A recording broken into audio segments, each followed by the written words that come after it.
তো হ্যালো বন্ধুরা, আজকে ছিল ঈদ। তো ঈদে রান্না বান্না করেছি অনেক কাজ টাজ করতে করতে, আর ভাবলাম যে খাওয়ার যে ভিডিওটা বানাবো ওটা আর বানাতে আর ভালো লাগলো না। তো এটা হচ্ছে গোবিন্দভোগ চালের পোলাও, আর এই আলু ভাজা দিয়ে এখন খাচ্ছি। তো চিকেনের একটা কষা করছি, দেখতে কি লাগছে চিকেনটাকে। তো হ্যালো বন্ধুরা, সবাই কেমন আছেন? আশা করি সবাই খুব ভালো আছেন। তো বন্ধুরা, আজকের মেনুটা দেখুন। একদম হালকা মশলা করে একটা পোলাও করেছি,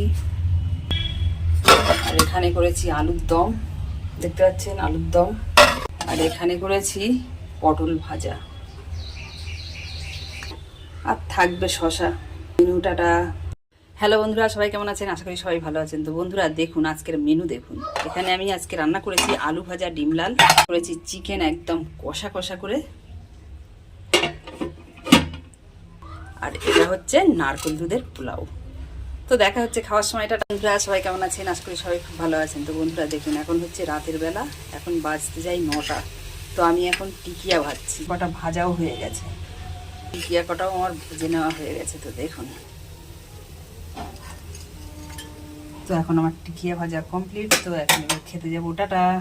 দেখুন বন্ধুরা, বিরিয়ানির জন্য আমার চিকেনটা হয়ে গেছে, এবার মশলা দিয়ে রেডি করবো। আর এরকম চিকেন কত রকমভাবে যে আমার চ্যানেলে দেওয়া আছে তার ঠিক নেই বন্ধুরা, দেখলে ওখান থেকে দেখে নেবে।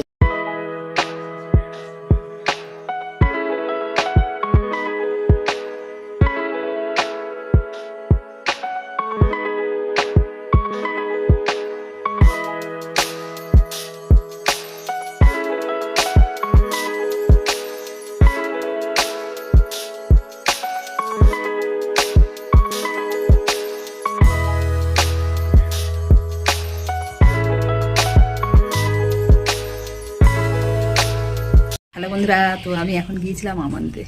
তো আম নিয়ে এসেছি, তো আমগুলো এখন তুলবো, তুলে একটা আম খাবো, ঠিক আছে? তো এখন হচ্ছে আমের সময়, রোজই আম থাকবে। আম এখন অত ভালো আম ওঠেনি, তবুও শুরু থেকেই খাওয়া শুরু করতে হবে। তো বেশি দিন তো থাকবে না। তো এর মধ্যে এখন একটা আম নিয়েছি, এই আমটা এখন খাই, চলুন। তো বন্ধুরা দেখতে পাচ্ছেন আমি একটু কেটে নিয়ে এসেছি, মানে খোসা শুদ্ধই কেটে আর কি নিয়ে এসেছি। তো এতটা আম নিয়ে ফেলেছি, একটা তো খেয়ে দেখতে হবে নাকি মিষ্টি কিনা, কতটা মিষ্টি সেটা দেখতে হবে।